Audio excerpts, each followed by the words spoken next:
Okay, so yes, welcome everybody, and it gives me great pleasure to introduce Lynn Saunders. And Gail and I met first time in the Spooky 2 meetings that we had set up, and she showed up, and then I very quickly figured out that she has such deep knowledge. And then we talked offline, and she told me about so many different things and the kind of experience she has had. She had a chiropractic, and then she did so many alternatives, and then got into the distant healing. Distant healing is very fascinating because you can, it's called quantum entanglement, and these words really are very high-flying words. And what do they really mean? What does it imply? How do the signals or the intention travel? For me, it's still a great mystery.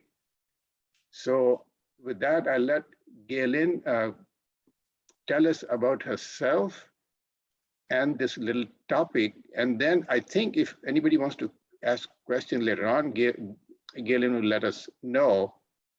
And then we can sort of grill her, right, Galen? Yep. As long as you don't burn me. Promise, no.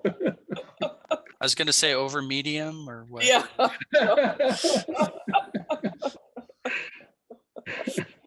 Oh God. Okay. All right. So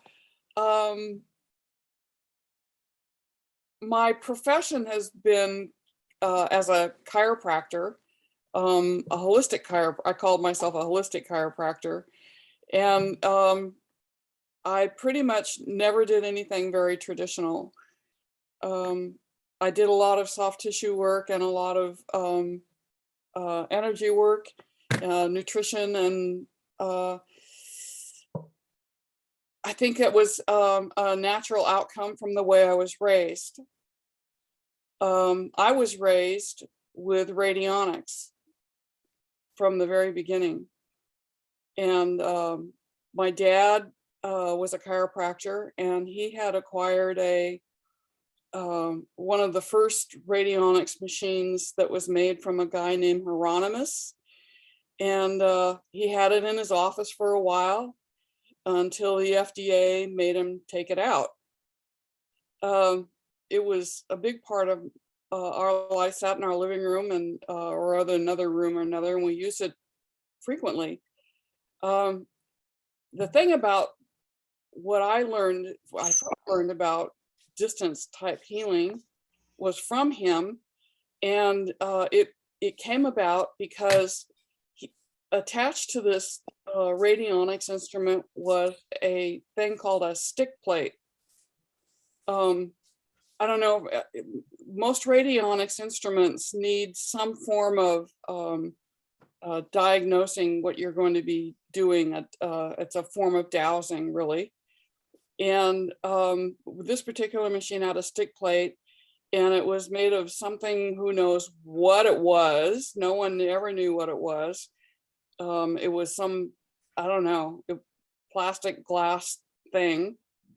And you rub it, and when you get a positive answer, your hand sticks on it and creates, depending on how hard you rub it, he would make it squeak so you could hear it through the whole house. So my first experience was with the distance healing is that he learned to think the rates and douse it or do whatever he did with it on this plate and heal people that way. He would think the person, he would think the rate, he would focus. He had an anatomy picture in front of him, and he had a thing that he used to focus, touch the picture in the picture wherever it was the person was having a problem, and he would treat them that way, and they would get better. They would get well fast.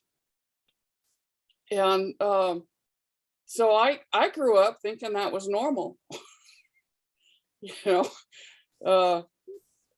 know, that's just the way healing was. And so I got in trouble a few times talking about that to people because no one has a clue, right?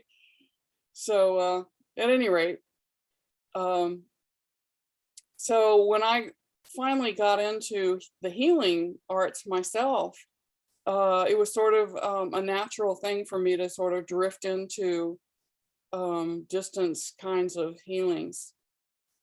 So when I was thinking about what I was going to say here and how to organize this whole conglomeration of stuff, it occurred to me that distance healing really is kind of, I can classify it in kind of 3 different ways. It comes in the form of frequency, which we see in the rife and radionics and music and other modalities. I'm sure this is off the top of my head. It comes through thought or focused intent, and you would see that in dowsing, mantras, affirmations. Dowsers have a tremendous amount of information about distance healing. And then there's the divine and divine/spirit, depending on who you're calling upon for assistance, angels or ascended masters or God himself or herself, spirit. There's Reiki and angelic healing, intuitive healing, the shamanism. I have a friend who does some pretty amazing intuitive work that incorporates an intuitive vision, thought, focus, intent. She's amazing. You should have her on sometime.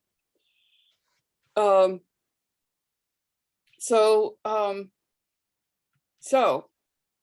keeping all that in mind, all those things use what Shri mentioned is quantum entanglement.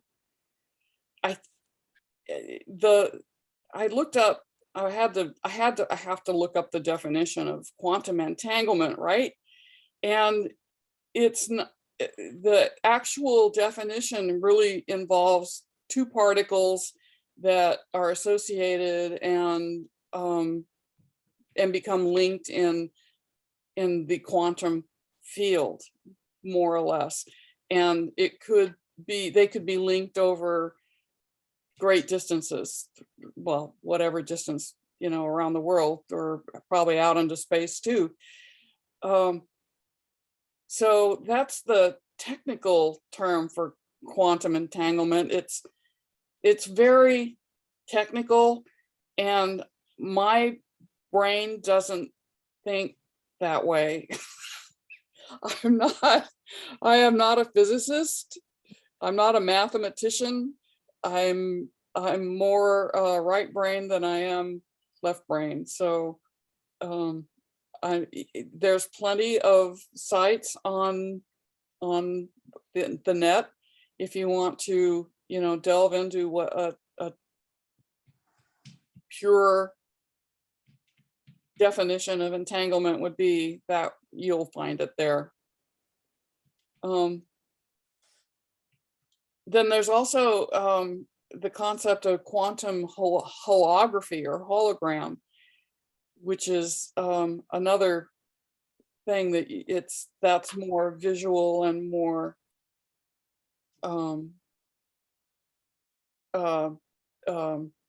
something you see, and something that you can it's more useful in application, let's say, in imprinting things with frequency, like in the spooky world, they use holographic paper, and you can imprint frequencies on that, and It's basically the theory that the theory of the whole is reflected in every single bit of it. So if you take a whole something and cut a piece of that off, then the whole is represented in that tiny little piece. That would be holography. So with that, I'll just start with what my journey was using all these different things. When I first got out of school and started investigating alternative things, I went to a school a little class school in Colorado given by Hannah Kroger. She gave classes throughout the summer at this place, this farm she had, and it would be, I think it was 3 days of herbal and natural healing.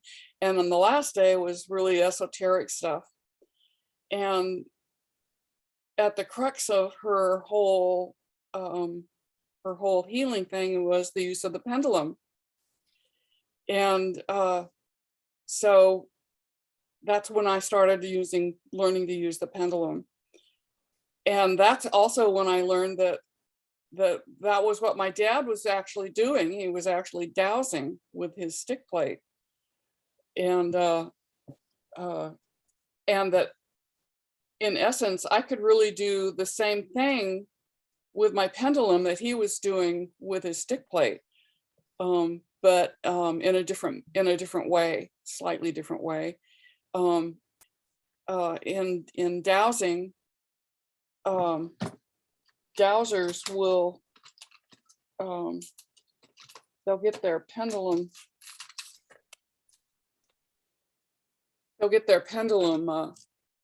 swinging, and when they're generating energy for a distance healing, they'll get it spinning really fast. And so this is what I learned with Hannah. With my dad, he was generating that energy by rubbing the plate. That's how he did it. And I think because he rubbed so hard, that's how he generated it with the plate, versus me, who could barely get anything out of the plate. It wouldn't work for me. It wasn't my tool. So when I started learning with Hannah, she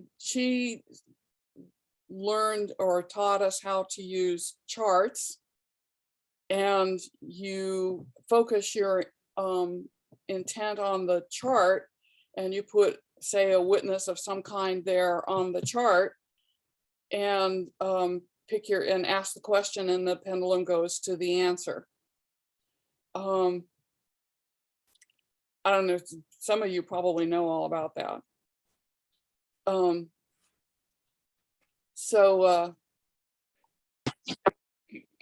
can I ask a question here? Sure. Yeah, I just want to go back a little bit when you were talking about radionics and the rates. You mentioned the word rates. Yeah. What are the rates? Because I've heard that word before. And how is it associated with radionics, and how does it affect radionics? The rate is a number. It's like the spooky frequencies. I was seeing the other day, and I think that dowsers actually come up with a lot of those. I was seeing a place the other day where I think it was on one of the DH documents, where he was saying that dowsers had come up with some of these, and I'm not sure how they came up with the rates, the numbers that this instrument used. The instrument itself, it was big. This was a big thing, and it used radio waves with old radio tubes. And it had dials on it. It had a dial for the organ. and it had a dial for the disease or condition. And those were numbers, you know, there were numbers on them. And so you, with the dial of whatever, you know, there's a list, you know, they come up with a list. And so you put the dial where the list says to put them. And then you put the witness, a per sample of, in their case, a sputum sample worked and stayed good forever. So you'd have them spit in a Kleenex, and then you'd have them put it in something that would protect it so that your vibrations didn't get all over it, and you'd stick it in a well, and then that would be it. So he would use those rates. Sometimes I think he just used the word. Like he used to treat adhesions a lot. That was one of his biggest things, was treating adhesions. And he would find them scars, you know, adhesions are scar tissue. And he would find, I think they must have been, I don't know that, you know, if you open someone up, you'd see some, but he would find them all the time. And he would treat people for these adhesions, and they'd get better instantly. So one experience I had with my dad with his distance healing and using this the way he did it, I had a migraine one time, and I was living in Southern California and he lived in Northern California. And so I had this migraine, and I'm laying in bed and I'm dying, and he called, and this is back when there's landlines, and he said, "How are you doing?" I said, "I'm not so good." He said, "Yeah, that's what I thought. I was just checking you here on the plate, and I think your gallbladder's all messed up." So he says, "Just give me a minute here." So he, you know, I could hear the squeaking in the background. And he said, "Oh, so how's that?" And I said, "Just a minute, I gotta go barf." And I did. And it started getting better after that. So really, these are just numbers that you plug into the machine, and those are supposed to indicate what disease they are going to address. Right. And then those things will send out some kind of vibration or information to the patient wherever he is in the globe. Right. Right. Same as spooky. Really, it's the same as spooky. And spooky sends a frequency, electronic frequency. Well, it's you know, and the rate is a frequency. The rate is it's just a frequency. It's just a frequency that's usable in that instrument. So every instrument is a little different, right? It's like ray cards. Their ray cards were like I'll draw a little picture. They were a series of concentric circles, and there's a whole bunch of them, but then the numbers would be, the numbers or the frequency would be designated by the little lines. See the, the lines.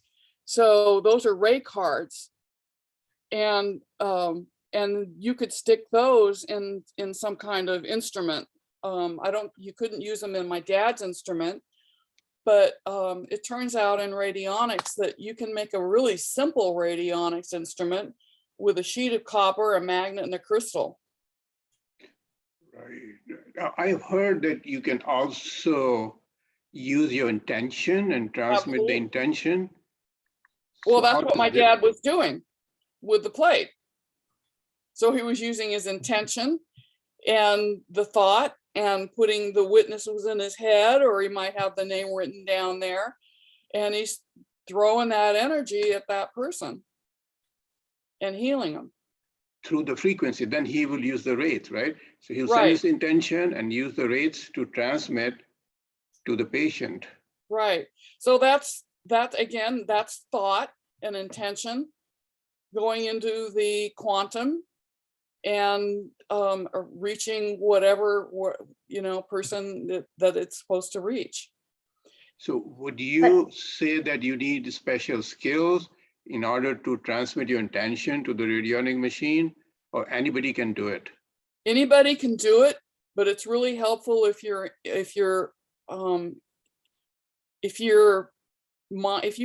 have to discipline your mind to be able to do it.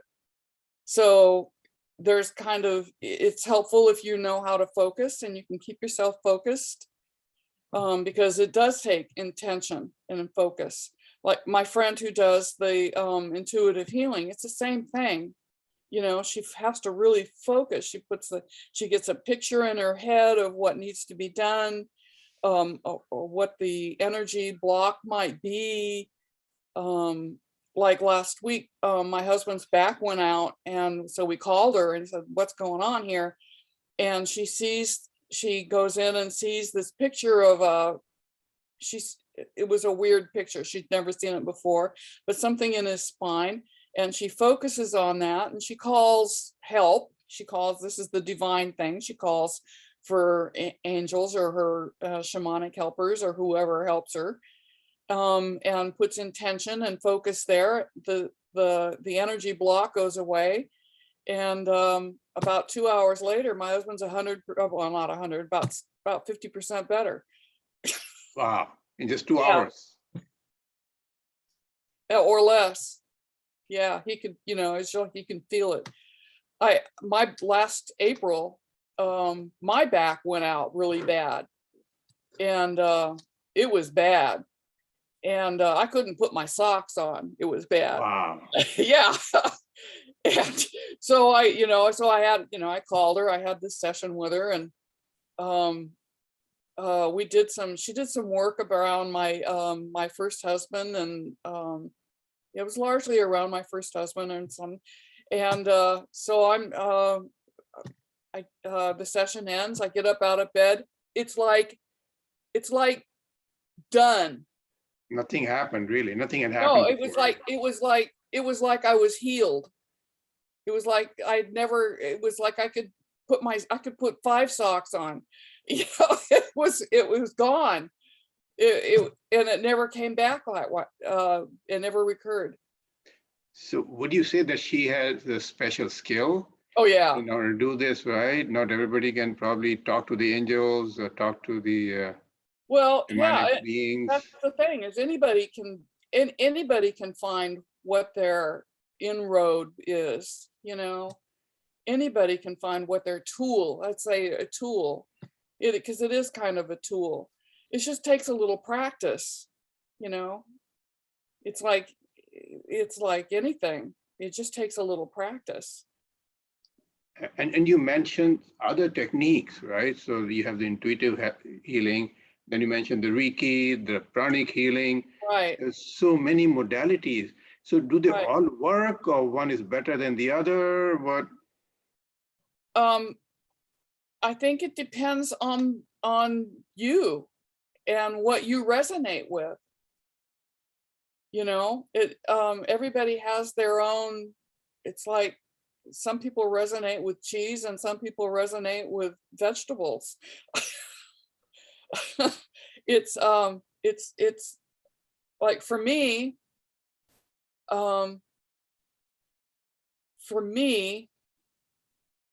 I think the best for me when I'm working on distance healing is through angelic work. Now, I did a lot of work with dowsing and focused intention, using there's people, not just the Krogers, Hannah's gone, but her granddaughter's taken over. And so there's lists of affirmations and things you can get, statements to make, places to go, to investigate what might be the issue with a person, whether it be something esoteric as far as a spirit that's interfering with them, or if they have bad thoughts, or if their water is bad, or if it's something really physical. I mean, there's a whole you can ask for clarity on a person for any possibility of what is their problem. And then using this focused intention of healing, you create a statement and direct it again in the quantum to that person, and you can generate quite a bit of healing that way. One of my first experiences doing this was with a guy that developed a set of charts for each chakra, and they had petals. He had the petals for each chakra, and he had a little mantra that he would say for each one that would clear out blockages from those things. So, and I was just learning how to do this. And I had a friend who said, go ahead and work on me, I don't care. So I did one night, and I didn't tell her I was going to do it that night, but I just did it. And the next day I say, so how was your night last night? And she says, oh my God, I was so sick. I felt really, oh my God. But I'm great today. So she felt it, she felt it, and it cleared some stuff out. So that was one of my very first experiences with that kind of distance healing. So the thing is that when you're doing that kind of stuff, sometimes you feel like not sometimes, like my friend who does the work, and why I've gotten into doing more angel work is that you have help. You have an additional, it's not just your own thoughts and trying to direct energy. You're focusing on the person, but you're having help, some divine help of some kind, which I think is I think it's much more powerful that way. I had a friend whose son committed suicide. I hadn't known, I hadn't seen her in a long time, and I called her about some incidental thing, and she was telling me that how sad she was and depressed, and she couldn't get anything done, and all that grieving. And so I said, well, I just want people who, I just say I'll pray for you. I don't usually, unless someone I know it's safe to say something about, but I'll do something like that.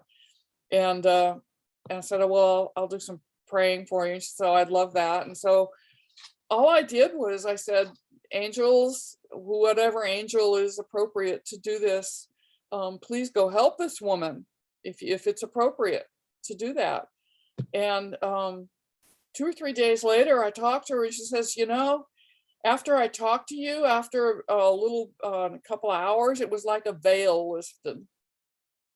And it's just like my depression just started melting away. And she started coming to terms with her son's death. That was one of the first, that was soon after I had learned how to work with the angels. And that's when that's one of the things that convinced me that I really needed to stay on that path of using, talking to angels and communicating with them and having them help me and because they do the work. They know what needs to be done. I don't necessarily. I'm guessing, when you're doing Reiki, traditional Usui Reiki, there's all these symbols. And when you're working with someone, you project symbols into their field, whether you're with them or from a distance. Either way, it works the same. But nonetheless, it's your own mind that's having to make up the decision on what symbol to use. And when I'm working with the angels, they know what she needs. And so I just say, angels, help me with this. I'll direct my energy, I'll focus on them, and please help me with this if it's appropriate. Because sometimes it isn't. And they get better. I mean, something happens, something shifts. Sometimes it's, not fun.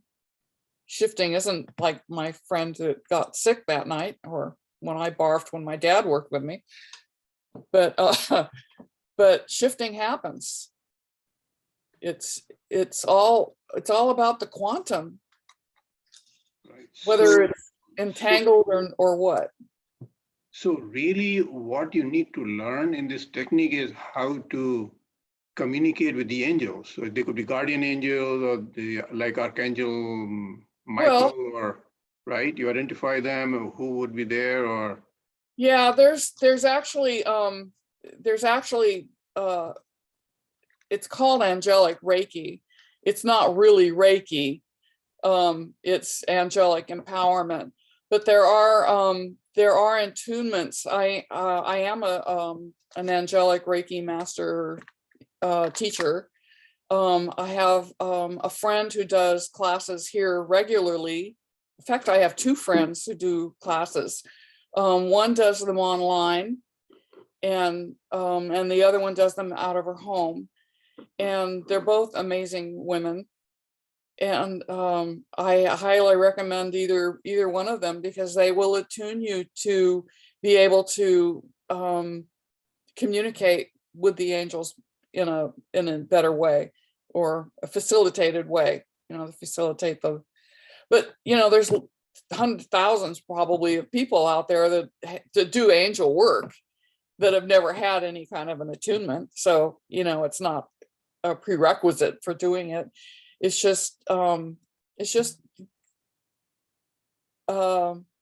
deciding that you want to work with them and asking for it, really, if nothing else. So you think that this is a much more powerful technique where you have somebody in between helping you, rather than pure radionics, where you are transmitting frequencies or Rife machine or whatever else. It's one way. It's not always the way, because every problem has its own solution. That's, after 35 years, that's what I've really discovered, is that every problem has its own solution. And sometimes that solution is eating carrots. Sometimes the solution is going out for a walk. Sometimes the solution is having an angel, divinely energize you in some way. Or sometimes you need a frequency. It's every problem has its own solution. And that's one reason I think I've been led to explore so many different solutions.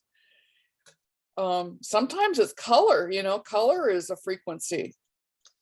Even the spooky has colors in them. In fact, I was playing last week, I had a migraine, and I saw someone post on the spooky thing about using, there's a preset in, it's not for remote, it's not miscellaneous, I forget what it is. It's got its own category, color. I think it says color on there possibly. And it's molecular weight. The MW no, frequencies. It's not that one. Oh, okay. Yeah, it's not that one. But the colors turned out to be violet and purple and scarlet. So that's it. Turns out that this preset it's for migraines, and it uses color. And within about 10 minutes, melting, I was shocked. I'm not just shocked. I was like, whoa, this is very cool. Really very happy about that. So because the alternative is drugs, right? For me anyway. I did create a good a preset for myself that seems to work some. but this one was more instant. Yeah. I'm just curious about the cause, because headaches can be caused by a myriad of things, right? I have so many triggers. Mhm. Yeah. It's like because there's so many toxins around. Oh that- yeah, there's toxins, but I have neck problems. I have tension problems. A blood sugar shift will do it for me. You Sitting go in into inflammation, you actually go into inflammation when this happens? Oh yeah, yeah. I've been exploring all this migraine stuff for a really long time. Yeah, same here. Yeah. Yeah. Yeah, it's there's a lot of different solutions for migraines. And the biggest solution, the first really big solution for me was well, the first really big one was taking a blood pressure medication. That took some down. And then the second really big solution was cutting gluten out of my diet. Mm. That was huge. Yes. That was huge. So that probably cut them by half. I was getting them almost every day for a long time. So what I find now is that they're right now, a lot of them are from my neck. I have some disc issues, some really old disc issues and some injuries that created problems. So I get body work and that really helps. And there's something that is, how do you say? Is damaged also. Usually it's our lymphatic glands under the arm, and they're so close to the neck. If they're engorged in any way, then they will trigger an inflammatory response. And then you get, if you have an injury, I have the same thing. It's like all related. Yeah, I do. I have had lymph work done. My friend who does the intuitive work, she used to do physical work. She doesn't have an office right now. I think that's one reason she's not. But she is certified in lymph work and lymph drainage, and she used to do that on me as well, and that really did help in many ways. But I haven't had that done in a couple of years now. But it's a thought. But inflammation, I'm always working on inflammation with diet, and I do. There's a drug called low dose naltrexone. It's an anti-inflammatory. So I've been taking that, and that's helped quite a bit too. So yeah, it's a complicated picture. And then there's the hormonal component, right? And then there's the full moon component, which really gets me. So Season changes season. There's many factors. yeah, but it really does seem like for me, the full moon almost always triggers a migraine. Sometimes it'll be a one I'll recur for 2 or 3 to 4 days. Have you ever tried auto massage? In the zones that need to be. Oh, I released? get a lot of body work. Yeah. Okay, thanks. Yeah. It's a complicated issue, So Galen, another question that occurs in my mind is when you're doing distant healing, so depending on what symptom you are trying to address, is the timing important? When do you send the healing intention or signal? Early morning, late night, midnight, midday? Would that make a difference? The sun is out, the sun is rising, falling, those kind of things? I have not explored that so much. Mainly it's really, for me, it's more my own state of mind. That would be an interesting thing to dowse, to explore. What I would do would be to dowse, is it appropriate for me to do this now? Or should I wait for a certain time of the day to do this? Or that's an interesting thought, and I bear some Because now that I'm thinking about it, what's it called? There's a time of day where you are the most intuitive. Yeah, like early morning, we say it's best for meditation, very, very early morning.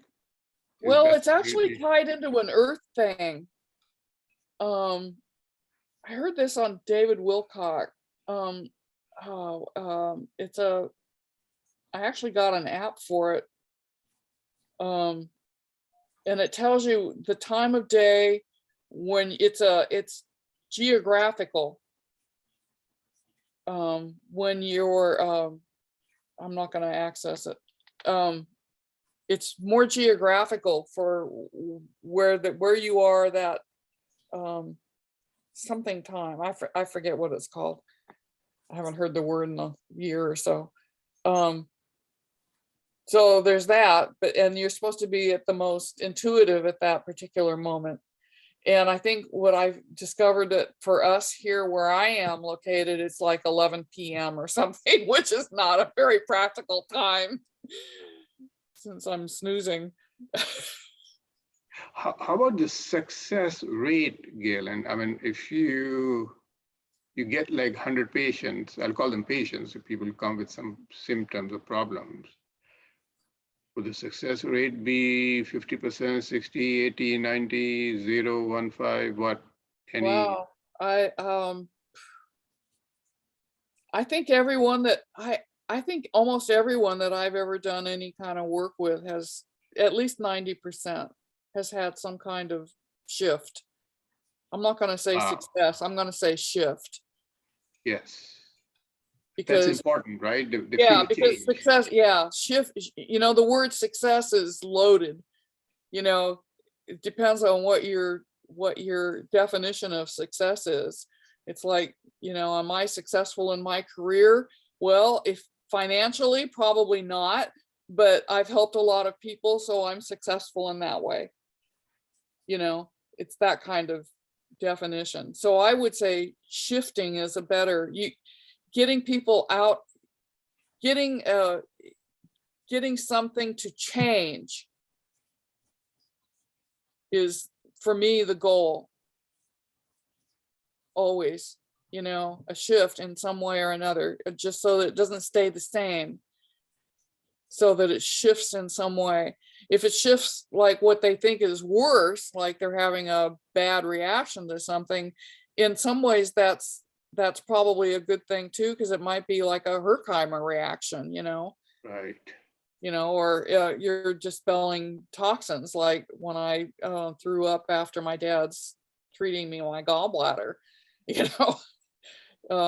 What sometimes looks like isn't good really is. Or if you're healing someone, say you're healing someone from a big emotional issue and they're having arguments and their family is falling apart, or they're having, whatever, and you do whatever, and say an angelic thing, go, please angels help them in whatever way they can.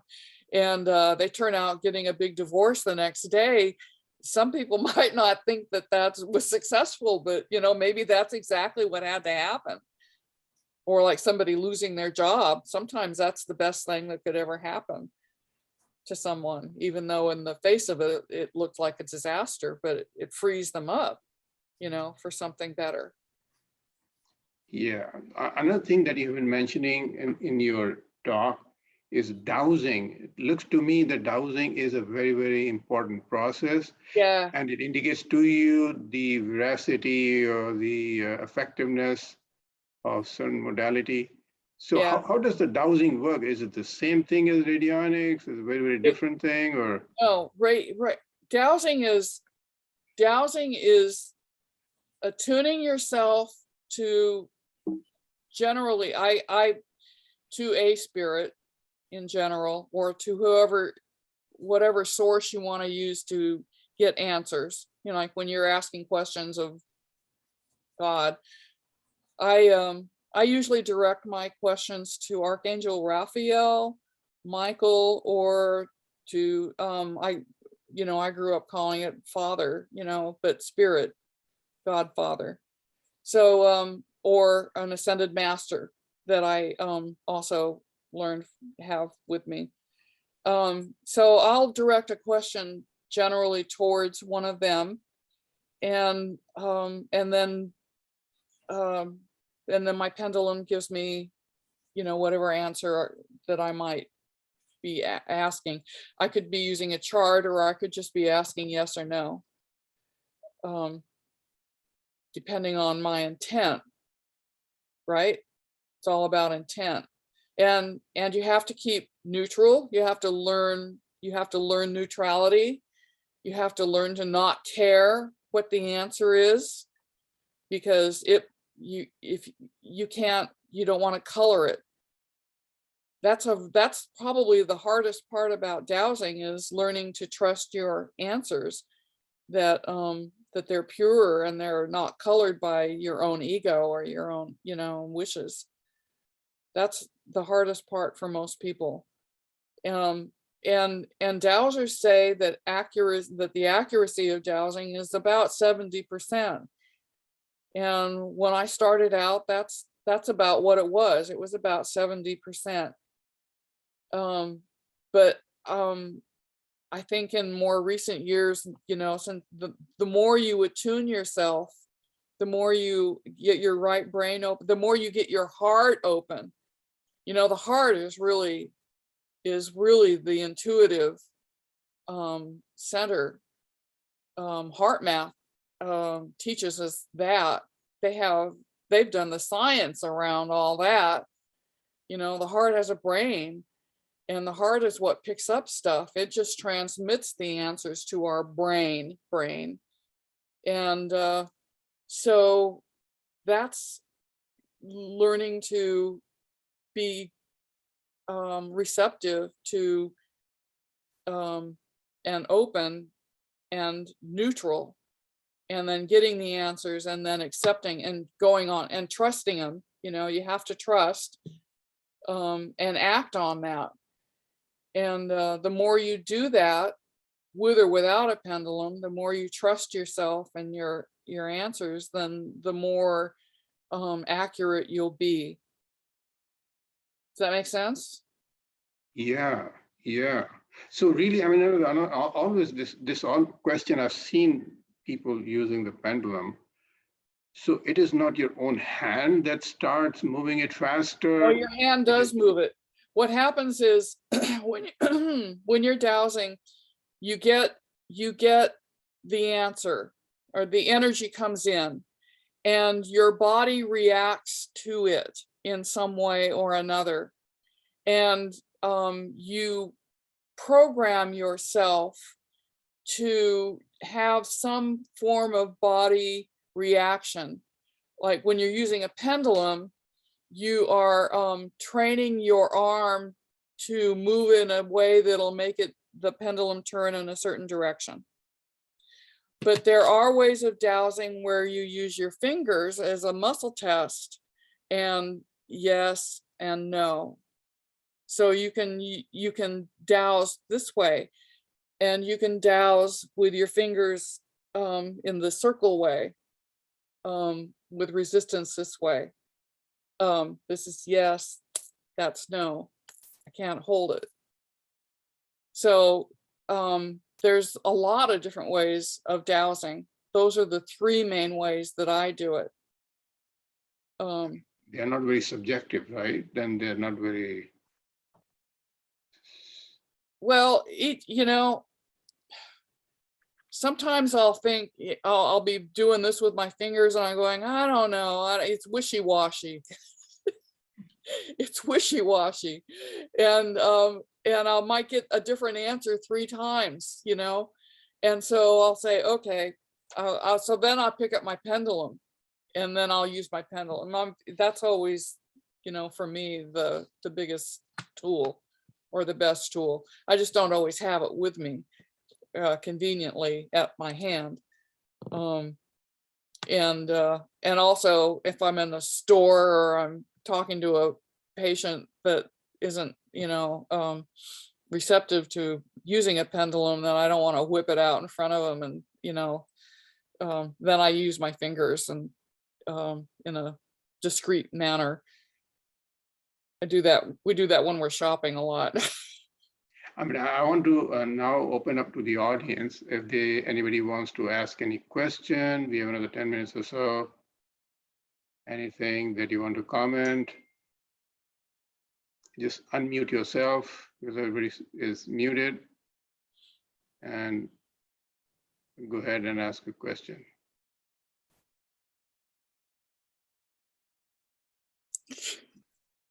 Well, Not everyone all at once. well, meanwhile, if I have to learn dowsing, how would I go about it? What would I Well, do? oh yeah, there's groups, the American Association of Dowsers, the ASD, has a website, and there's local chapters that hold meetings. There's 3 in Northern California, 3 or 4 in Northern California, that there's really a good one in San Jose and in San Francisco. They're pretty active. And in fact, the one in San Jose and in San Francisco, they get together and put on a big conference every other year in Santa Cruz. They always hold it at the University of Santa Cruz. It's a 4-day thing. You go, you don't have to, but you can go and stay in the dorms there, and you get food, and they have programs all day for 3 days. And then they have a dowsing school I think on the Friday. So Friday is a dowsing school if you want to go. And then Saturday, Sunday, there's programs and speakers and vendors. And then on Monday, I think they have special extra classes that you have to pay for. There'd be like a 4-hour class or something, or an all-day class with a particular person. So there's that, and the dowsing groups that meet. I think that you can probably get a list of the groups through the American Association of Dowsers, the American Society of Dowsers, ASD. They do, and actually there are a lot of online sources on the ASD site. I think they have a lot of videos that are available with information on how to do that. I think some of the other groups do as well. I think there's one in Oregon that has videos and stuff on there. There's one in Arkansas. It's outside Fayetteville. It's the God, I forget the name of it right now. They meet pretty regularly as well, and they also hold a conference every year. There's a man there near there. His name is Raymond Grace, and he's a fabulous teacher. Oh my God! And you can buy his video class, I think, on his website. So if you Googled Raymond Grace, you could get information on him. He's amazing. He does, his work is all around the focused intent, and he has all the lists of questions and things you want to find out about someone through dowsing, and then the remedy of how to heal that with the focused intent and energy. He does some amazing work. And he's there's a couple of YouTubes. If you go onto YouTube and look up Raymond Grace, there's a few YouTubes there. You can get a taste for him. He's a down home kind of guy. Good. Let's see if anybody else has a question. Because this is very good information, Galen, that you've shared with us. And at least I have learned quite a bit from what you just told us. Well, and it got me excited. I look for some dowsing. Maybe they must have, I live in Florida. They must have a chapter in Florida, I'm sure, right? It's a big state. oh, I'm sure. Yeah, I'm sure. Yeah. and Yeah. maybe close by somewhere. Yeah, they're all over. Yeah. Yeah, that was one of our first ways of, yes. I was wondering about, you talk about dowsing, but you also talk about muscle testing. Is there a difference between, because I see them all as kind of the same thing. Yeah, You have muscle testers that I see those a lot more frequently than I see people who actually use pendulums or other dowsing material. But so do you see a difference between the two, muscle testing or dowsing, or do you see it as just the same type of? I see it as the same, pretty much. I don't think all muscle testers know that or would cop to it. Well, because that frequently muscle testing is used in chiropractic offices, Right, that and applied kinesiology and all those. Yeah, they would probably, most of those people would not agree that it's a dowsing technique. There is another technique called BEST, bioenergetic synchronization technique, which I learned from a dowser and or learned about from a dowser, and the man is named T.M. Mortar, and he had an office in Arkansas, and his daughter now teaches, her name is Sue Mortar, and she teaches a lot of metaphysical classes. You see him on Gaia and places like that. And he had a technique that was using your intention in the person's field. You would have to touch them, and their leg length would change with the way you were thinking, what you were thinking and what they were thinking. And that was so clearly dowsing to me, but they couldn't go there. So there you have it. So basically what you're saying is that anybody can really do distance healing. You just have to find a way to channel, like the tool or the method to channel. Absolutely. Absolutely. That's it. Find Whatever your channel. resonates. Whatever works for you. I read, I don't know where, I had this book somewhere in my house. I can't remember what it was called, but it basically talked about medical, anyway, you lie down and you go, you relax, and then you ask this medical team up there, up in the sky, to diagnose you and to heal you. I mean, it's a bit more complicated, there's more to it than that. I just can't remember I can't remember the book, but, and I thought, wow, that's just a question of projecting your intention into whatever is comfortable for you. I kind of like that idea of a medical team up there. Yeah, I would want to know who they are, though. Yeah. Good point. Yeah. I'm a suspicious person. I like to know. Yeah, you're right. You're right about that. But I There's think probably some extra thing you have to do there, some extra prayers or something, but. Yeah. I think the first rule we need to follow in life is stay out of trouble, and because everything is food. Yeah.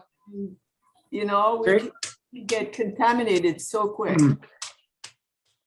Galen or Shri, Tony has a question. Yeah, go ahead, Tony.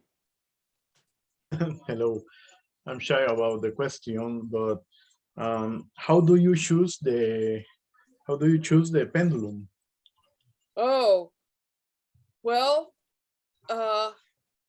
whatever one appeals to you. I have to say that the best from my information, the best ones are metal, steel, that hold a neutral, that will hold no energy. If you pick something that there are a few stones that will hold energy. So if you have one that's crystal and you're putting some intention in around what you're doing, that crystal's very likely going to pick up some of that energy.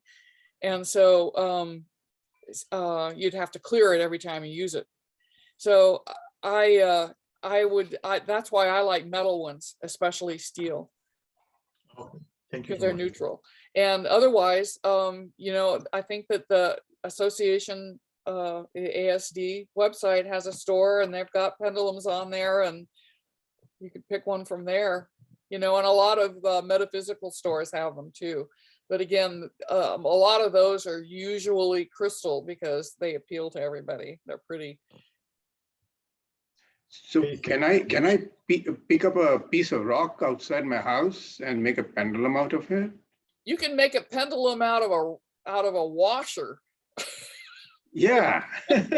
You can use a pendant, you know, you can use it, as long as it's heavy enough to hold, to swing in a good concentric manner, then Right. yes, you can use it.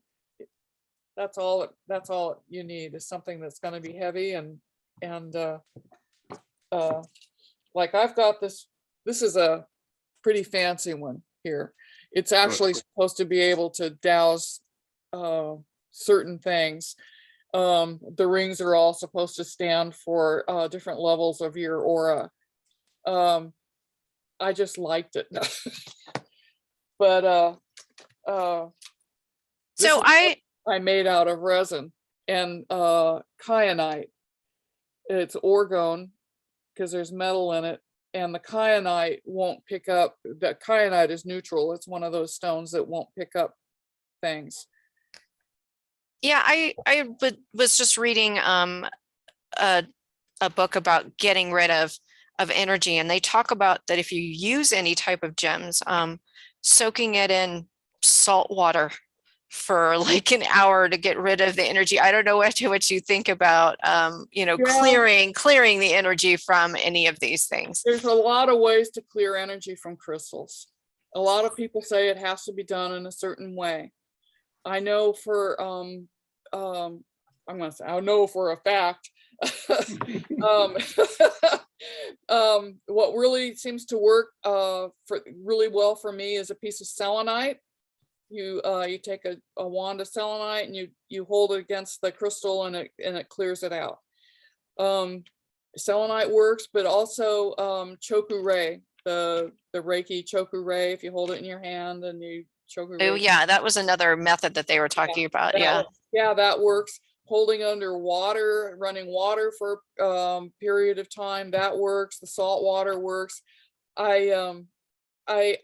If the crystal is attached to metal, I always hesitate about the salt because it might damage the metal. I had a teacher that taught me, she was really into crystals, to blow on the piece 3 times. Yes, that too. That's another one. And my husband learned from Marcel Vogel. You hold the crystal on, suppose this is a crystal. You hold a crystal on either end and you pinch it in the middle and you blow out your nose or something like that 3 times. And also, and then I saw on, was it either Spooky Forum or on one of the spooky things, someone with some Ray cards that were for clearing, and you could just set the things on that. So you could do that too. I know biogeometry has clearing cards that you can put things on. I think that's I think that's it. Yeah. So there's a ton of ways, not just the one. Not to set things in the wrong direction, but I want to point out to you, have you noticed that everything that you mentioned for clearing is all of the traditional ways to either stop or get rid of curses and witches and things like that? Yeah. It's like almost every myth or legend. It's you know, how to stop a curse, stop a demon, stop a, you know, whatever, is all of almost everything you mentioned for clearing. Yeah. And so you know, that gets into a whole topic of spirits and that whole thing, and whether or not you want to believe in them or work with them, or, you know, that's a whole that's a 5-hour discussion. Could that be another talk, Galen? You know, I'm not comfortable talking about all that. I have a friend who specializes in all that kind of stuff. I do the work. I do clearing. But I'm not that comfortable talking about it, you know, to a group of people at this point. My friend might be though. She might be willing to do a thing with you sometime. Well, She's I mean, if you- actually one of the angelic teachers. She gives classes. She might be an interesting person to have. Do. if you could talk to her and if she wants to give a talk here, and you know, she Yeah, might, I'll ask her if she's that'll interested. be wonderful. Great. Good. I want to, oh, another question somewhere? Comment? Yeah, Tony had says he didn't quite get how to clean the pendulum or something. If you could like review it, like what's the best way to clean it? How the best way to clear it? Well, To clean it. if it's metal, you don't need to. If it's crystal, then you clear it in any of the ways that you clear a crystal. Run it Okay. under some water, you know, put it with some selenite, blow on it, choco ray over it. Any of those ways. Mhm. Okay, and now I have a comment. First time I heard of distant healing is from a book that I picked up in a thrift shop by a guy named Jose Silva from Mexico. Do you ever hear of him? No, I haven't. I think he was one of the pioneers of this.